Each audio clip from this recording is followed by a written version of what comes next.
इस वीडियो में हम 10th क्लास के बच्चों को उनकी पाठ्य पुस्तक क्षितिज के नेताजी का चश्मा का अर्थ बताने जा रहे हैं।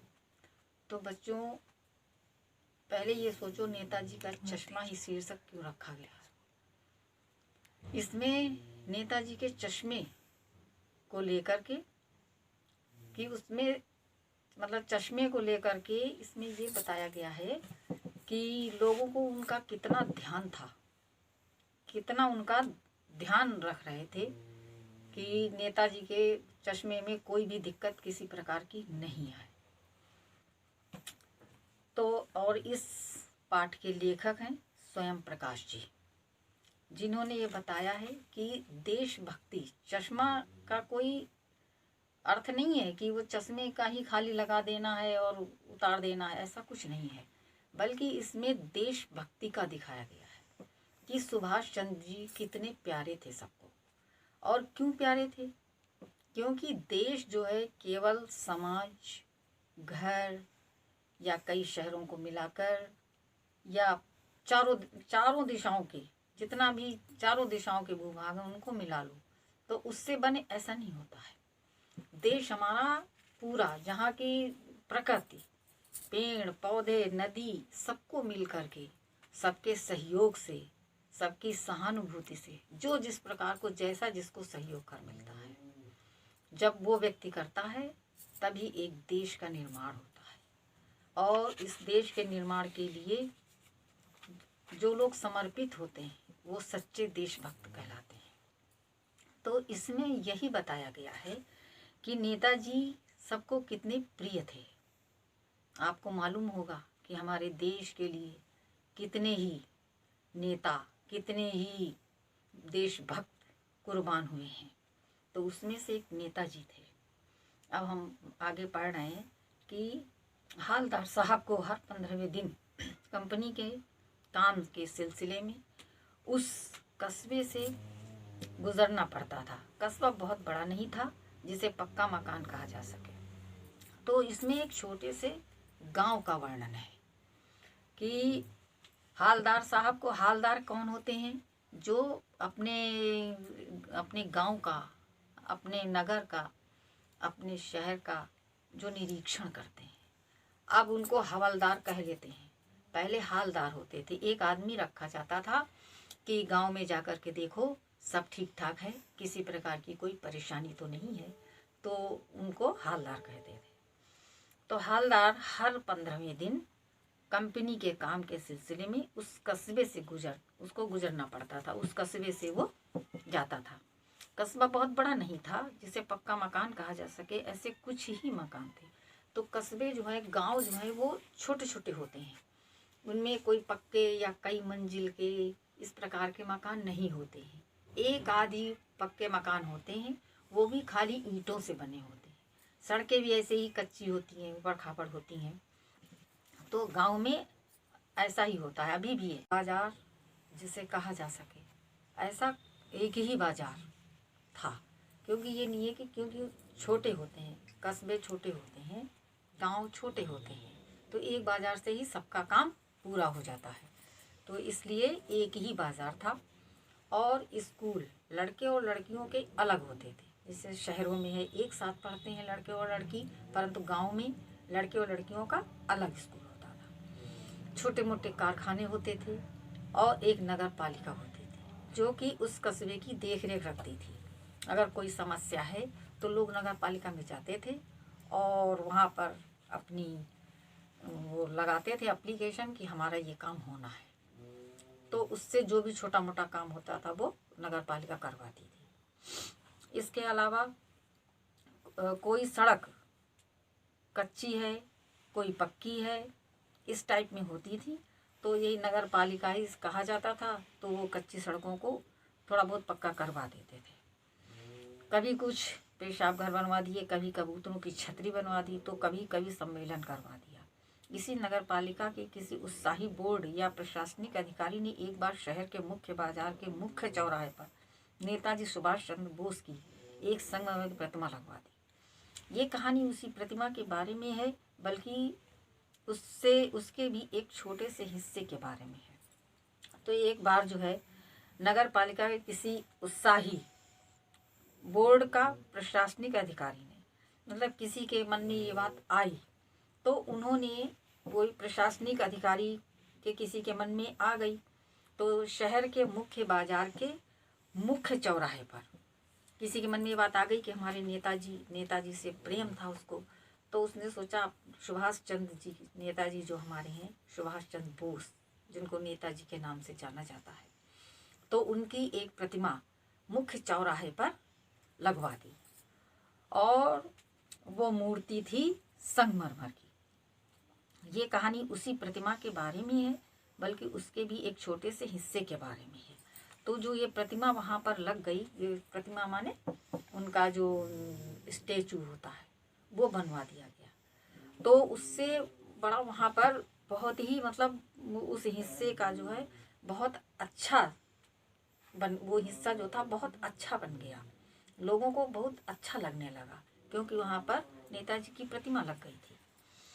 पूरी बात तो अब पता नहीं, लेकिन लगता है कि देश के अच्छे मूर्तिकार की जानकारी नहीं होने और अच्छी मूर्ति की लागत अनुमान और उपलब्ध बजट से कहीं बहुत ज़्यादा होने के कारण काफ़ी समय उहापोह और चिट्ठी पत्री में बर्बाद हुआ होगा। और बोर्ड की शासनावधि समाप्त होने की घड़ियों में किसी स्थानीय कलाकार को ही अवसर देने का निर्णय किया गया होगा, और अंत में कस्बे के इकलौते हाई स्कूल के इकलौते ड्राइंग मास्टर, मान लीजिए मोतीलाल जी को ही ये काम सौंप दिया गया होगा, जो महीने भर में मूर्ति बनाकर पटक देने का विश्वास दिला रहे थे। तो अब गांव में इतना पैसा तो होता नहीं है कि वो लोग बहुत अच्छी बड़ी या कुछ, मतलब बहुत ही महंगी उनकी प्रतिमा बनवाते, उनकी मूर्ति बनवाते, तो मतलब इतना पैसा नहीं है नगर पालिका के पास। तो इसमें बहुत, एक तो समय लगता है, गांव में कोई चीज़ बनने को होती है तो उनको चिट्ठियां लिखनी होती हैं, अधिकारियों को उनसे परमिशन लेना होता है, उसके बाद कहीं बहुत मुश्किल से उनको उसका परमिशन मिलता है कि हाँ ऐसा करवा लो, तो इसमें उनको बहुत समय लग गया। फिर अंत में जो है ये निश्चय हुआ कि जब समय काफ़ी हो गया और किसी ने उनकी सुनवाई नहीं की और जितना बताया गया उतना उनका बजट नहीं काबू में था कि हम इतने में करवा लें, तो फिर उन्होंने सोचा कि इस स्कूल के एक मास्टर थे मोतीलाल जी, वो ड्राइंग मास्टर थे, आर्ट बनाते थे, तो फिर सबने यही निश्चय किया कि इन मास्टर जी को ही ये काम सौंपा जाए, जिनका नाम मोतीलाल था। उन्होंने ये वादा किया कि हम 1 महीने भर में ही मूर्ति बना करके लगा देंगे, ये सबको उन्होंने विश्वास दिलाया। जैसा कि कहा जा चुका है, मूर्ति संगमरमर की थी, टोपी की नोक से कोट में दूसरे बटन तक कोई 2 फुट ऊंची, जिसे कहते हैं बस्ट, और सुंदर थी। नेताजी सुंदर लग रहे थे, कुछ कुछ मासूम और कमसिन। तो जैसे ही कहा जाएगा, मूर्ति संगमरमर की थी, टोपी की नोक से कोट के दूसरे बटन तक कोई 2 फुट ऊंची, मतलब 2 फुट ऊंची ही प्रतिमा बनाई गई थी। संगमरमर की मूर्ति और वो टोपी वगैरह सब उनको जैसे कि वो पहनते थे उसी तरह से थी, कोट की 2 बटन भी दिखाई दे रही थी, तो मतलब इतनी ही मूर्ति बनाई गई थी कि जिसमें कोट की 2 बटन तक दिख रही थी। नेताजी सुंदर लग रहे थे और बहुत ही मतलब कमसिन, बहुत ही मतलब भोले, बहुत ही आकर्षक लग रहे थे। फौजी वर्दी में थे। मूर्ति को देखते ही दिल्ली चलो और तुम मुझे खून दो, यानी तुम मुझे खून दो, हम तुम्हें आज़ादी देंगे, ये उनका नारा था। तो ये बात सबके दिमाग में आ जाती, जैसे ही उनकी प्रतिमा देखता, जो भी देखता, तो उसके मन में यही बात आ जाती थी कि नेताजी का ये नारा था। बगैर ये आते थे। इस दृष्टि से ये सफल और सराहनीय प्रयास था। केवल एक चीज़ की कसर थी जो देखते ही खटकती थी, नेताजी की आंखों पर चश्मा नहीं था। तो फोटो तो उनकी लगाकर प्रतिमा तो टांग दी गई, लगा दी गई, लेकिन उसमें एक कमी थी कि उसमें चश्मा नहीं था, जबकि नेताजी बराबर ही चश्मा लगाते थे, तो उसमें जो है चश्मा नहीं था। तो ये एक बहुत ही सबको ये बात खटक रही थी कि इसमें मतलब एक बहुत बड़ी ये कमी नज़र आ रही थी। एक सामान्य और सचमुच के चश्मे का चौड़ा काला फ्रेम मूर्ति को पहना दिया गया था। एक उनको चश्मा जो पहनाया गया था वो खाली चश्मे का फ्रेम था, वो मतलब उनके लगा दिया गया था। हालदार साहब जब पहली बार इस कस्बे से गुजरे और चौराहे पर पान खाने रुके, तभी उन्हें इसे लक्षित किया और उनके चेहरे पर एक कौतुक भरी मुस्कान फैल गई। वाह भाई, ये आइडिया भी ठीक है, मूर्ति पत्थर की लेकिन चश्मा रियल। तो जब वो हालदार आया, तो वो हालदार जब आते थे तो चौराहे पर एक पान की दुकान थी जिसमें कि वो पान खाते थे। तो उन्होंने पान खाया और तब उनकी निगाह जो थी वो चौराहे पर लगी हुई उस मूर्ति पर पड़ी। तो वो बड़ी कौतुक भरी मुस्कुराहट, मतलब उनको बड़ा आश्चर्ययुक्त हंसी से हंसे वो कि वाह, मूर्ति तो पत्थर की है लेकिन चश्मा जो है वो असली है, क्योंकि वो असली चश्मे का फ्रेम था, वो उनको पहना दिया गया था। जीभ कस्बा छोड़कर आगे बढ़ गई। तब भी हालदार साहब इस मूर्ति के बारे में ही सोचते रहे और अंत में इस निष्कर्ष पर पहुंचे कि कुल मिलाकर कस्बे के नागरिकों का यह प्रयास सराहनीय ही कहा जाना चाहिए। महत्व मूर्ति के रंग रूप या कद का नहीं है, उस भावना का है, वरना तो देशभक्ति भी आजकल मजाक की चीज होती जा रही है। तो हालदार साहब जब वहाँ से चले और अपनी गाड़ी में बैठे हुए थे, तो उन्होंने इसके बारे में काफ़ी सोच विचार किया।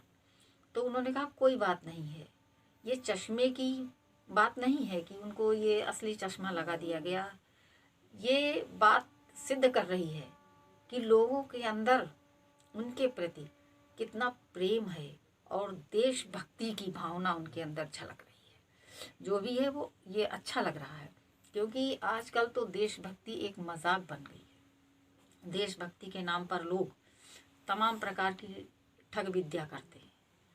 कोई सच्चा देशभक्त नज़र नहीं आता है, सब अपने अपने मतलब की बात करते हैं। अब के नेता तो ऐसे हो गए हैं जो सभी लोग हम तुम सभी जानते हैं। तो अब तो देशभक्ति का मजाक उड़ रहा है, देशभक्त अब रहा ही कौन है। दूसरी बार जब हालदार साहब उधर से गुजरे तो उन्हें मूर्ति में कुछ अंतर दिखाई दिया। ध्यान से देखा तो पाया कि चश्मा दूसरा है। पहले मोटे फ्रेम वाला चौकोर चश्मा था, अब तार के फ्रेम वाला गोल चश्मा है। हालदार साहब का कौतुक और बढ़ा। वाह भाई, क्या आइडिया है, मूर्ति कपड़े नहीं बदल सकती लेकिन चश्मा तो बदल ही सकती है। तो जब दूसरी बार हालदार वहाँ पर आते हैं तो उनके मन में तो वो उनकी सुभाष जी की प्रतिमा जो है बसी हुई थी। तो वो फिर उसी चौराहे पर आए और वो फिर गाड़ी से उतरे, फिर उन्होंने पान खाया और फिर उनकी निगाह उसी प्रतिमा पर पड़ी। उन्होंने देखा कि अरे, अब की तो चश्मा इसमें बदल गया है। पहले तो मोटा चश्मा फ्रेम का लगा हुआ था, अब तो ये पतले तार वाला चश्मा लगा हुआ है। तो बोले ये बड़ी अजीब बात है भाई, मूर्ति जो है कपड़े तो नहीं बदल सकती लेकिन चश्मा जरूर बदले जा रहे हैं। तो उनके अंदर बड़ा कौतूहल हुआ, बड़ा आश्चर्य हुआ इस बात को जानने के लिए कि ऐसा कैसे हो रहा है। तीसरी बार फिर नया चश्मा था और जब वो तीसरी बार आए तो फिर नया चश्मा था। हालदार साहब की आदत पड़ गई थी हर बार कस्बे से गुजरते समय चौराहे पर रुकना, पान खाना और मूर्ति को ध्यान से देखना। एक बार जब कौतूहल दुर्दमनीय हो उठा तो पान वाले से ही पूछ लिया, क्यों भाई, क्या बात है, ये तुम्हारे नेताजी का चश्मा हर बार बदल कैसे जाता है। तो जब फिर वो गुजरे उस चौराहे से तो उनकी तो आदत सी हो गई थी पान खाना और प्रतिमा को देखना। तो जब उन्होंने देखा तो फिर देखा कि फिर उनको बड़ा आश्चर्य हुआ कि ये कैसा है, ये फिर इनका चश्मा बदल गया है। तो उन्होंने फिर उनसे नहीं रहा गया और उन्होंने पान वाले से पूछ ही लिया कि भाई क्या बात है, इस प्रतिमा का जो है चश्मा जब हम आते हैं तो हमको दूसरा मिलता है, ये चश्मा कैसे बदल जाता है। पान वाले के खुद के मुंह में पान ठूसा हुआ था। वो एक काला मोटा और खुशमिजाज आदमी था। हालदार साहब का प्रश्न सुनकर वो आंखों ही आंखों में हंसा। उसकी तोंद थिरकी, पीछे घूमकर उसने दुकान के नीचे पान थूका और अपनी लाल काली बत्तीसी दिखाकर बोला, कैप्टन चश्मे वाला करता है। तो पान वाले के खुद के मुंह में भी पान भरा हुआ था, वो भी पान खाए हुए था। वो एक काला मोटा और खुश मिजाज इंसान था, मतलब वो बहुत हंसमुख था।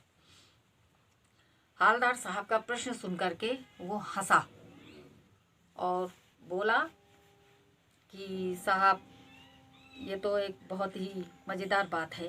बोले क्या है? बोले कि इसमें जो है हम लोगों का कुछ नहीं है, ना अपने आप हो रहा है। इस काम को करने वाला कैप्टन है, वो ही ये करता है और वो ही इनका चश्मा बदलता है। बोले अच्छा, क्या करता है? हालदार साहब कुछ समझ नहीं पाए। चश्मा चेंज कर देता है। पान वाले ने समझाया, क्या मतलब, क्यों चेंज कर देता है? हालदार साहब अब भी नहीं समझ पाए। कोई गिराक आ गया समझो, उसको चौखट चाहिए, तो कैप्टन किधर से लाएगा? तो उसको मूर्ति वाला दे दिया, उधर दूसरा बिठा दिया। तो जब उसने कहा कि ये कैप्टन चश्मा बदलते हैं, तब भी उसको ये बात समझ में नहीं आई। तो फिर उसने उनको समझाया कि कैप्टन करता है, तब भी उनको फिर बोलिए कैप्टन क्या है, मेरी समझ नहीं आ रहा। तो उसने कहा कि कैप्टन जब कोई ग्राहक आता है तो उसको अगर मोटे फ्रेम का चश्मा चाहिए होता है तो वो उनका निकाल देता है, पतला पहना देता है। किसी को पतला चाहिए होता है तो वो उतार के फिर मोटा पहना देता है। इस प्रकार से वो चश्मे चेंज करता रहता है, चश्मे बदलता रहता है। ये इस चैप्टर का पहला पार्ट है। बचा हुआ चैप्टर अगली वीडियो में समझाएंगे। अगर आपको हमारा वीडियो पसंद आया हो तो वीडियो को लाइक कर दें, चैनल को सब्सक्राइब करके बेल आइकन दबा दें।